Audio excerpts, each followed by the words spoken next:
You are now experiencing EternalDisco. Mother. Talk it up, boys. We're back. We're back. We're back in the saddle again. Yeah. Oh, yeah. Time for a little review. Yeah, it's We've been a done- minute, I think. When was the last review we did? Was what, KublaCon? KublaCon. Yeah. It's been a while. Yeah, but you know what? We're back. We're back. We're kicking off the year. I feel like the first couple months haven't been really big with the releases so far. Yeah. Nothing. I'm not gonna say nothing worth talking about, but like nothing worth doing like a whole video dedicated to. Right. This example of something that I think we're both interested in enough to talk about for, on its own. Yeah. And that is, of course, the new Spiritbox record. Boom, baby. Boom. Tsunami C. Tsunami C. Yeah. Which, right off the bat, can I say, Go for it. I'm sure there's a message in there somewhere. I was going to say that's a similar statement. When I remember when they announced the record, I was like, that's a title. Yeah. That's one of the titles of all time. And then, without getting too far into it, this title track is like, Oh, it's one of my favorites. Okay, well, we'll talk about it then. But Tsunami C as a title is a little, especially with the album artwork. I'm not like crazy about the album artwork. It doesn't have to obviously be like a one-to-one. Like, it doesn't have to be a picture of the ocean. Yeah. Well, I think, I haven't like stared at it extensively, but I do think that maybe the background, like the black part, it might have like almost like a wave pattern. See, that's the issue with listening on Spotify. Yeah. You're like, You're doing one of these old man things. I'm putting the glasses at the end of the nose trick. Yeah. I need to blow it up and like actually look at it. Future me, am I right? Maybe. But yeah, so I'm sure it was a very hotly anticipated release for you. Yeah. Oh yeah. See, noted Spiritbox stan. Noted Spiritbox enjoyer.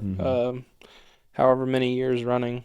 Yep. Spiritbox, if you're watching, you're always welcome on the podcast. Get on the couch. Come on, sit on the couch. It's almost, I don't even want to say it's like a joke, because like I think they're a really good band. Mm-hmm. But like it almost feels like a meme for me personally, because everyone's always like, "Oh yeah, we know, Gabe, you like Spiritbox," and I'm like, it's not like that. I just think they're really good. I think they're really talented people. Yeah, I will say, like, Courtney LaPlante's obviously been doing it for a long time. Oh yeah, so that's I was a big I Wrestled a Bear Once fan. Right. Yeah, I listened to some of their stuff too growing up. And like, is it Mike, the guitar player? Mike Stringer. Yeah, he's sick. Oh, he's amazing. And he seems like a cool guy from the Downbeat super nice guy. Super. It just seems like a band that everybody wants to see do well. You know what I mean? Who hates Spiritbox? You know what I mean? Losers. Yeah. I mean, you could not like them, but like, how do you see like just those guys be like? Well, that's the thing, man. It's a really cool like success story. Like, I'm not gonna get into the nitty gritty or like conspiracy. Put my tinfoil hat on how their meteoric rise comes to happen and start getting into like industry plan and like stuff like that. There might be some of that shenanigans going on. They're managed by Rock Nation. Like Jay-Z, Rock Nation. Oh damn. Okay. Yeah. So they were picked up by Rock Nation, I think, before Eternal Blue. And that's like because of some crazy connections, dude. That's like some crazy shit. But at the same time, they're fucking good. Yeah. And they write really, really good music for their lane, that they're trying to do. So, I mean, and they seem like pretty good, authentic people. So, I mean, I can't complain about it. I, noted Spiritbox fan here, have, like, not to be a cool guy, but, like, I can show you the fucking receipts. I can find it. I have been listening to this band since their very first song. Like the original like Mara Effect EPs, like the old shit. I followed them when they created the Spiritbox Facebook page, when it was literally just Courtney and Mike. Yeah. And it was a side project when I Wrestled a Bear Once was still active. Damn. And I was like, oh, this is pretty cool. Yeah. And then I Wrestled a Bear Once fell apart, and they kept putting out more music, and I was like, oh, this is really cool. And then it just turned into a whole new thing. Their old stuff is way different than what they do now. Yeah. Is it closer to I Wrestled a Bear Once, or? Some of the earlier stuff is closer. I would say honestly, some of it is like, it's way more proggy and like more noodly. Yeah. And some of it is more like, and I don't just say this because like woman, but like it kind of reminds me of like older Rolo Tomasi. It's really cool. It's a lot more inaccessible than what they do now, for sure. Right. Okay. So I didn't know that the band was something new while they were still doing that other stuff. So Yeah, because they literally started as a like side project. It was just something for the two of them to like write songs on their own. Nice. And then it turned into their full-time gig. On the other hand, I've only listened to the Purple EP one time. Yeah. And then I've seen them live a couple times, but I think didn't you listen to Eternal Blue like once or twice back when it came out? No? Okay. Might listen to a song or two, but yeah, I mean you've heard like Holy Roller. Yeah. And like probably some of the other ones. I think I remember way back when it was like coming out and blowing up, when she went kind of semi-viral with the like one take vocal takes. Yeah. Some of those songs for sure. Oh yeah. But yeah, so it's a band that I've always liked live. Never really liked them recorded. I listened to the newest EP, right? Yeah, the Fear of Fear. Yeah. Came out year before last? Something like that. Yeah. Time isn't real anymore. It's true. But this is the first full project I've listened to. And spoilers, it's pretty good. You know what? Here, well, we got in the car, or we went and got dinner earlier. Yeah. And Dylan looked at me and he was like, "Yeah, so I listened to the album 3 times today," and I was like, "Well, I'm gonna stop you there. That means you liked it, right?" Because I'm like, if you didn't like it, you wouldn't have listened to it 3 times. I know you well enough that even if you're like, "Yeah, Gabe, we'll review it. Yeah, we'll definitely do a review." If you didn't like that shit, you would have not listened to it more than once. You probably wouldn't have even finished it. Well, to be fair, we reviewed Knocked Loose and Kubla Khan like the day they dropped, and the first time I like listened to it was sitting over there at the computer. Yes. Yeah. So today was the first time where I like had the whole day. Yeah. And I did a lot of driving, so I listened to it. And yeah, it was like surprisingly a lot of like good stuff on there. There's a lot of surprising stuff on this to me. Yeah. To me. No, but there so like I guess let's talk about the singles real quick. Okay. We'll talk about their single selection. First song from this came out last year, I think like halfway through the year maybe. It's been a while since that first song because they didn't announce the album with it. Mm-hmm. And that was Soft Spine, which heater, banger. Yeah. Love it. Love every second of it. Yeah.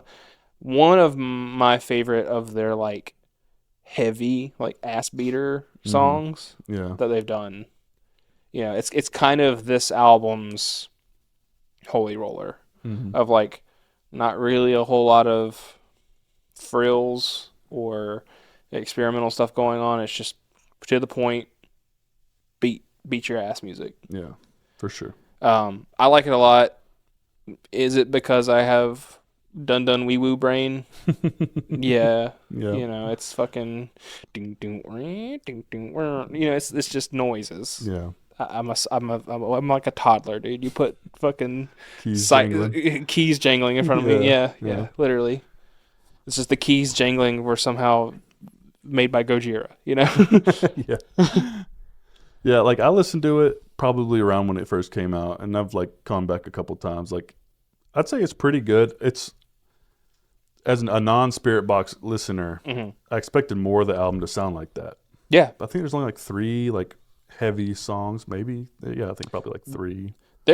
There's a lot of really heavy moments, and there's like, but like there's not. It's not like an ass beater record. No. There's only like, there is like I think you're right. I think it's like maybe like 3 where like she doesn't really sing as much, if at all. Yeah, it's all just screaming, which she's very good at. Yeah, she sounds like a fucking monster, dude. Yeah, she's sick. I will crazy, say. But well, not to skip ahead of ourselves here. But outside of the singles, even with some of the singles, the thing that I really want to point out that I noticed first listen that like made me go, what? Huh? Is like, they're a big band, right? One of the biggest bands in this scene now.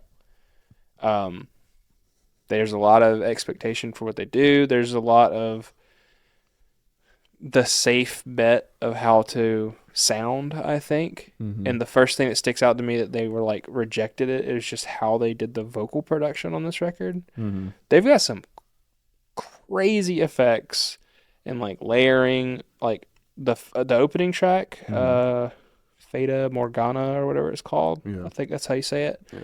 Yeah. There's a lot of like digital cool like effects on her vocals. The clean singing is almost like shoegazy. It's so buried in the mix, and not in like a bad way. Like it's on purpose. It just turns into like a fucking wall of sound. Yeah. That when you think of like, oh, this is like a band that plays fucking like Red State Rock festivals, you don't think that, right? You know. Yeah. That was the first thing that I noticed was the vocal production. Is really cool and interesting. For sure. I noticed, like, if we're talking about production, like, the guitars are very mid-heavy. Mm-hmm. They're not very, like, sheeny, shiny. And the drums are, like, there's, like, I kind of pointed it out, like, the cymbals are, like, they chopped them out. Oh, yeah. Which, that's, like, it's like a meme with, like, modern metal production where it's, like, the snare and the kick get louder and louder and the cymbals get, you know, quieter and quieter. But, like, I think all in all, though, because it does sound a lot more raw and the guitars, like, that works a little bit more than, like, you know, I don't know, Sleep Token level shine on some of the instrumentation. Yeah, you know? yeah, for sure. So the production-wise, I actually kind of liked it more than I thought I would. It's still a very classy, like, you know, exactly what you'd expect from a huge band in the genre, but, like, it's just a little rough. Well, it was produced by, I think, Mike Stringer, and also, but the big tell is that it was also produced by Dan Bronstein, who is like one of a like handful of guys that are like the reason that like your modern metalcore sounds the way it does. Right. He did, let's see, Silent Planet, all these like gentler bands. Okay. He used to be a member of Volumes, I believe, way back in the day, and then he left the band and became a producer. Gotcha. And he's turned into like one of the biggest names for that style. A lot of people, yourself included, have critiqued the kind of, I don't know, neutered sound that he is kind of responsible for nowadays. Right. And I, for a long time, I was like, I don't care. I like the way it sounds. I don't care. I am getting to a point where it does like bore me a little bit, but you can tell when he's dialed in for specific bands. Like they have a vision that his skill set fits the need, and not just as a gun for hire. I know how to do this kind of thing. It's the same way that I feel about Will Putney sometimes. Will Putney is a master of his craft. Yeah. But you can tell with certain bands, he just gives that extra little, because you have to Putneyfy their sound, you know? Right. Like your Straight from the Path. I was about to say, the new Stray single. Your Better Lovers. I mean, that's because he was in the band, but of course he's going to take care of that like a baby. Yeah. Your his work with Knock Loose back before they went to Drew Folk. Which Drew Folk on the new Knock Loose. Yeah, incredible. Like, well, and we talked. So Drew Folk was like one of those guys like Bronstein, where I was like, he's another one of those guys responsible for the modern metal sound. But you stick him with a band that has a vision that he feels passionate about, you get some really good results. So it just kind of shows you how that goes. Yeah. And I feel like Bronstein did a similar thing with this record, where it's like you think it's gonna be just pasteurized, I guess is a good word for it, but like there's some really interesting stuff going on. Yeah, and one thing too, like I'll say, like they never go exactly where you think. There's a couple times where there's a lot of like electronic drums and instruments that you think is going to go to that industrial. Yeah, I hate industrial sounding metal. There's a couple times where I was like bracing for impact, and then it didn't. They don't do it. Yeah, they don't commit. They don't. Like, thank God. There's a lot. I was going to talk about that because I was curious to know your feelings on it. We haven't talked about it outside of the camera. There is a lot of electronic elements on this record that was a little unexpected. I would like to know whose idea or who wrote those parts. I'm assuming it's a mic thing, but I'm like finding out dude knows ball, man. He's writing like liquid drum and bass parts on some of this shit, you know. I will say I know that he does program all the drums. Yeah. So like, you know, obviously he knows how to make grooves, so that's probably 'cause there's a lot of like drum and bass type, like, you know, or like, you know, when you, for your Gen Z kids, breakcore kind of stuff going on, which, you know, fucking sue me. I love that shit. Right. So, you know, it is what it is. Yeah. I really liked a lot of the parts on this record where that pops out. Like an early contender for one of my favorites on the record is the second track, Black Rainbow, which is one of the heaviest. Yeah. And one of the weirdest vocally. Like, they're doing some weird shit with her vocals on that song. Right. But there's also some really cool, like, syncopated stuff, cool little electronic parts. The very beginning of it, it's funny that you mentioned, like, some of the electronic stuff. You felt like you were bracing for impact because you thought it was going to get really industrial. Yeah. The beginning of that song, I listened to the first song, and the second song, Black Rainbow, kicks in, and I hear the beginning of it, the electronic part, and it starts to come in, and I'm like, I don't know where this is going, but Dylan's going to hate this shit. And then it totally goes the other way, and I was like, oh, okay, no, we're good, we're fine. Yeah. Yeah, there's a couple, like I won't call them mix-ups, but just, like, tasteful shit, where it's like, there are certain bands, even bands I really like, that when they start getting like, oh man, what if we do like electronic drum break right here, and then it just goes downhill. Yeah. But I really like the way they handled it. But I think like the thing that gets me the most too about the, like, vocally, I don't think she really has like a range that goes really wide, but she knows how the fuck to how to work it. You know what I mean? She knows what she's good at. Yeah. So like that thing, it's like, it's almost like it could get stale, but it's like 43 minutes or something. 40, like 43 minutes. Yeah. And they put the ass beaters in the exact right spots throughout the record. Yeah, there is a, you know, the flow is big, a lot of ebb and flow, a lot of, you know, it feels, I mean, I don't know the concept of the album. I know that there is kind of a concept to it. I know you're not a big lyric guy. Yeah. I did read along while I was doing my first listen, trying to like kind of take a hold of what she's trying to say with it. And I still don't know 100%. Right. But I will say, in hindsight, listening to all of it, seeing the metaphors, and then like talking of like the flow of the record, like the Tsunami Sea is a cool title now, right? Because it clearly is supposed to be like tides and like waves pulling back and forth, right? Which is cool. Yeah. There's a lot of really cool lyric throwbacks throughout the songs.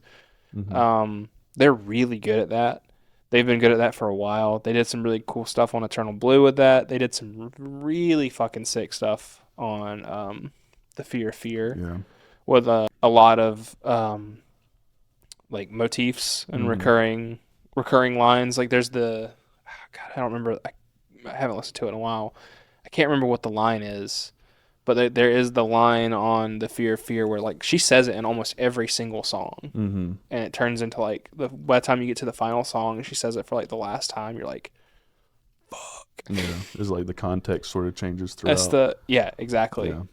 It's the fucking I know where I want to go, but it's too close and I'm too late or whatever. And by the time she hits that on the last song, you're like, yes, yes, hell yeah, yeah.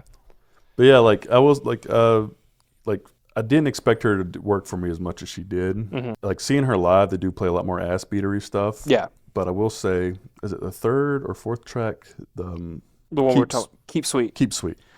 Yes, like that one. You can actually, I could follow the lyrics on the chorus of that song a lot more, and like. To me, like that's probably like one of my favorite. Is my favorite song on the record, which is crazy. Yeah. Because it is probably my favorite song on the record right now. Yeah. But I didn't expect for you to agree. Yeah. So like to me, like the ass beaters are fun, but like, and then like the vibey ones are cool, but that one like struck a balance with like the tempo, like the way that she sings, she's a little bit faster, like delivery has a little bit more like higher range and stuff. It just. just Well, works. my It's like what they wanted the album to sound like is like encapsulated in that song to me. I think no, I 100% agree. Literally one of my first gut reactions when I was listening to the record. I was texting a friend, and I was like, I got to Keep Sweet, and I didn't even get halfway through the song. I heard the chorus to that song hit, and I was just like, how is this not a single? Yeah. How is this not the lead single for this record? Right. Like, because they would have let the rest of the record down a little bit. Maybe. I mean, not by a lot, but that is like. But if you look at the singles for what we got, you got two of the heaviest songs of the record.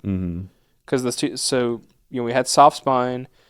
The third single was No Loss, No Love. Yeah. Probably the heaviest song on the record. Yeah.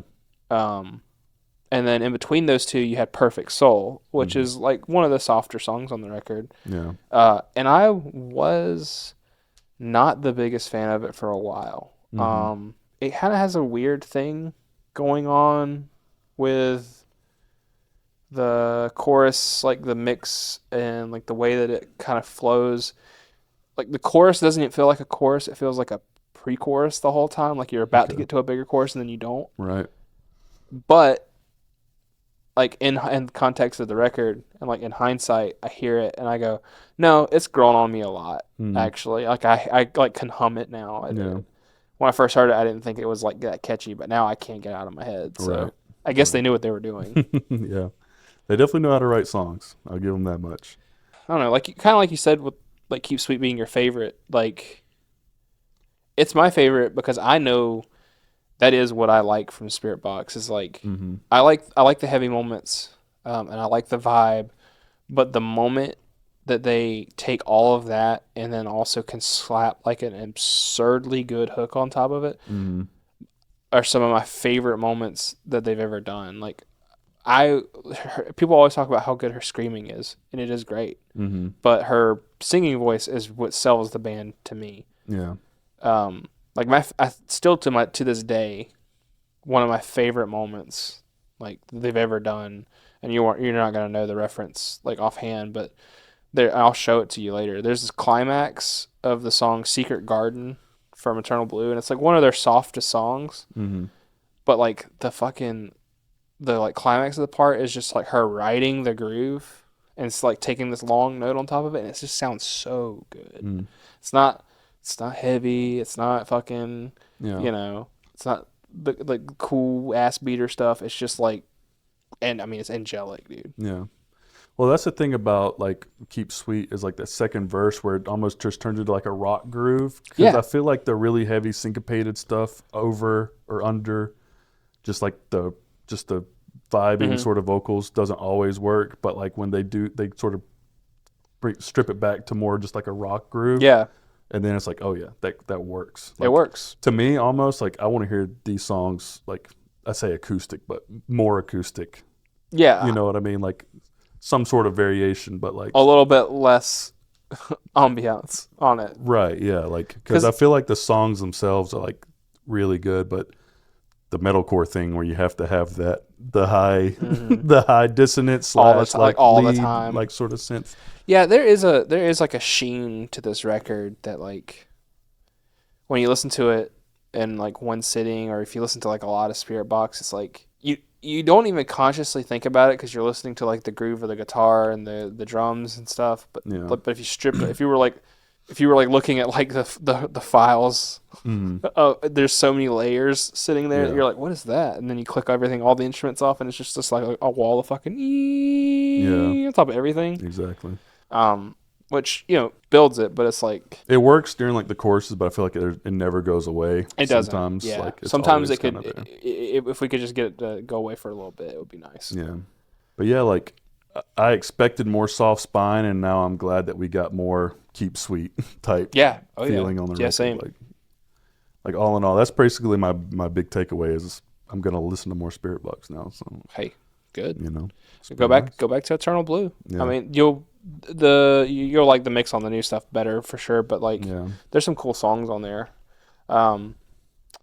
Like to me, one of my favorite songs from that record was the title track Eternal Blue, and when I was listening to the title track Tsunami Sea kind of does the same thing, where it's one of the vibier tracks, but like has the driving, like signature like Mike Stringer like gent groove the whole time. Yeah. Where it's like it's heavy, but it's pretty, and she's just doing like vibing the whole time over it. Yeah. I really like when they do stuff like that. So Yeah, that's another one of my standouts. Yeah.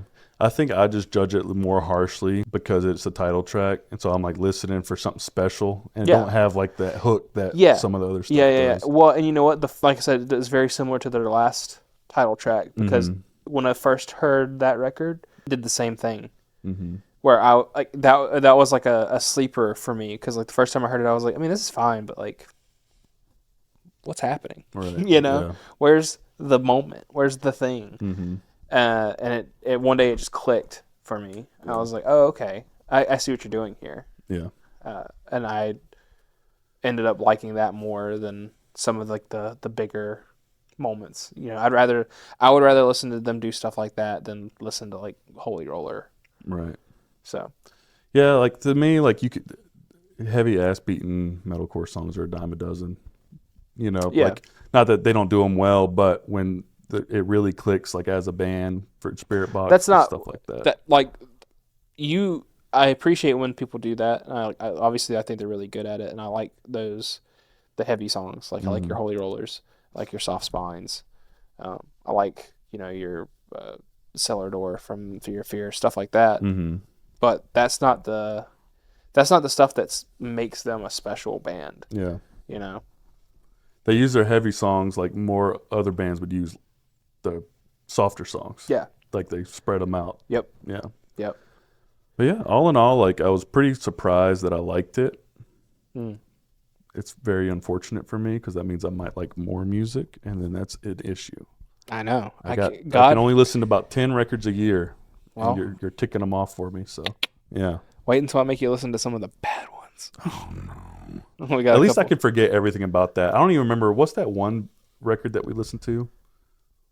Oh yeah, we the one that I deleted it. Yeah, we did a we did a review of that Wage War album that came out last year. Yeah. I watched back the footage on that, and I was like, I'm just gonna click that because it was not fun to watch. No, man. We were both fun to listen to. It was. Yeah, it wasn't just not a fun experience. Yeah. I do have some fun stinkers that like I do really want to make a video for. I think even. I'm not going to spoil it. I will spoil it. We're going to review the new Under Earth album that comes out in 2 weeks. Jesus Christ. Save me. I'm blinking twice. Now, here's the thing, Dylan. You're going to love it. You know why you're going to love it? Because you're going to watch my soul die on camera. Yeah. Because I have to go, that feel when your goat washed? Because it's spoilers. It's not good. Yeah. I mean, it might be fine. I don't know. Copium. Yeah, suck it down. I'm gonna be huffing the strongest copium pack on the man. Yeah, I mean, I'm good with some stinkers thrown in there. I'm just glad that this wasn't one. Same. Start the year off strong. Last week I thought about us trying to maybe do a review for that Architects record. Yeah, you could have been solo on the couch for that. You could have sat right here. You know what? I've thought about that, like I to try to get some content out. Because my brain works in mysterious ways, and I know that not everyone gets the enjoyment from listening to bad stuff like I do. Yeah, I've unfortunately gotten to a point where I almost get more excited when I know I'm going to dislike an album than I do when I'm going to enjoy it. Yeah, I don't know what that says about me. I mean, I almost get it. Like, I'd rather watch a bad movie than an okay movie.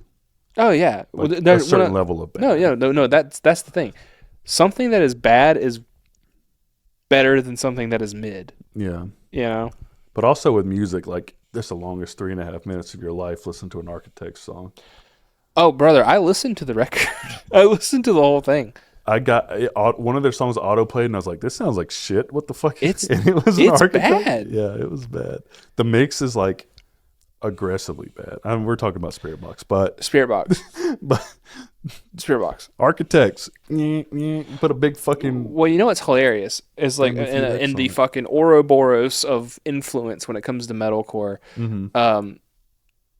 Spiritbox is now successfully doing what Architects was doing 10 years ago, while Architects has moved on to something else. And now Spiritbox is going, hey, you remember what you guys were good at and people liked you for? Let's just take that and make it better. Yeah. Because when I used to work with Austin at UPS, driving up there, we listened to, I don't remember which one it was. Probably All Our Gods Have Abandoned Us. Probably that one. And like, that shit was awesome. But Almost cried at my first Architect show. It was right after Homeboy died. Yeah, it's good. So it's like, good show. To fall so far from grace so quickly in my eyes, because I came to him late. It's like, I could do a whole video about my feelings on Architects maybe one day. Yeah. I don't know. So be glad you got this review. Yeah, but we're doing the good review. Yeah. We're not doing the bad review. Yeah. I maybe I'll make a short or something of me talking shit on the Architects record. Yeah. You know what? I'm like a fucking parent, man. I'm not mad. I'm just disappointed. Fair enough. Anyway, Spiritbox.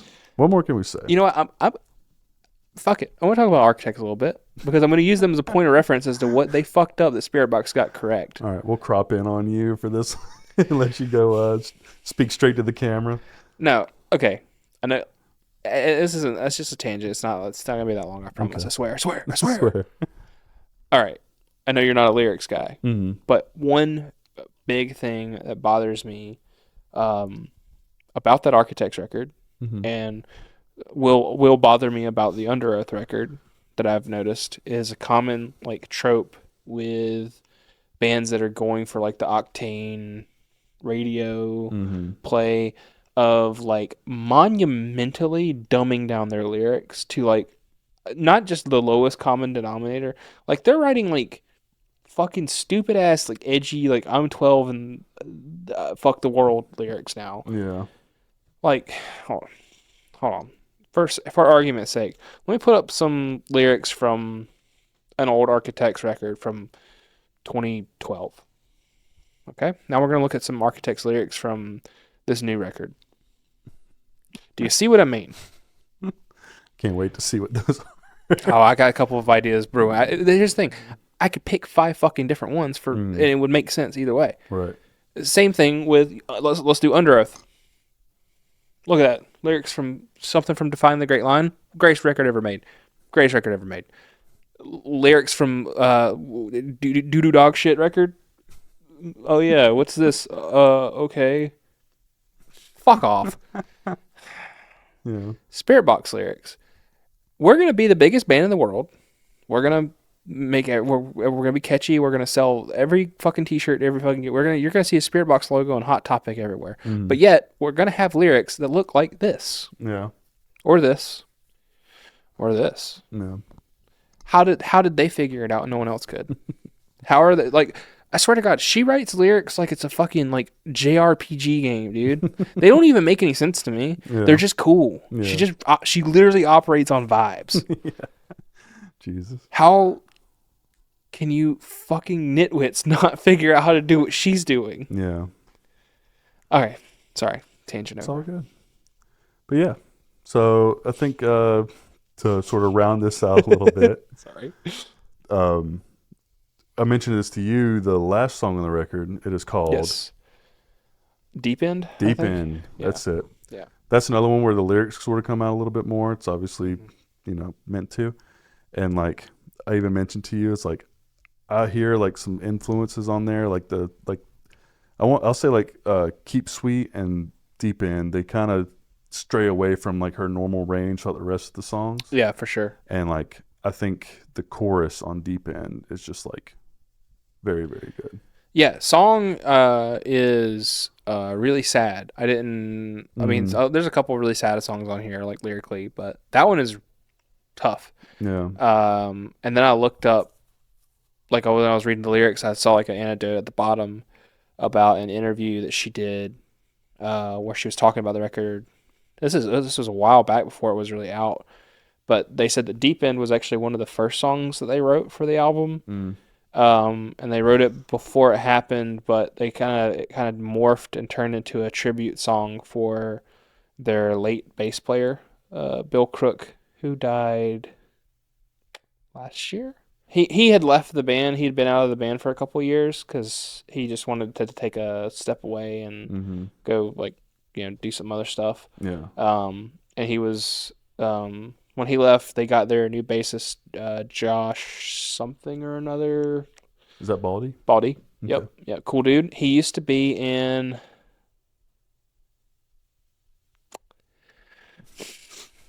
Okay, here's the thing. No, I'm not even gonna put it on the screen because it's one of two things. It's one of two things, and both of them are kind of funny. Okay? He either used to be in As I Lay Dying, Oh God. Okay. which is hilarious. I wonder why he left. Or he was in All That Remains, which to me, same band. So really, I mean, I was gonna do the Steve like the survey says. Survey says. I think he was in All That Remains, but that's also funny because I think the guy from All That Remains is also like a MAGA chud or something. Oh no, not that band. Yeah, I know, right? Who would have thought? Yeah. Not me. Yeah, there's something about like when you play back those bands in your head, like those guys are MAGA chuds. Yeah, no, yeah. You don't even have to know it. I mean, don't get me wrong.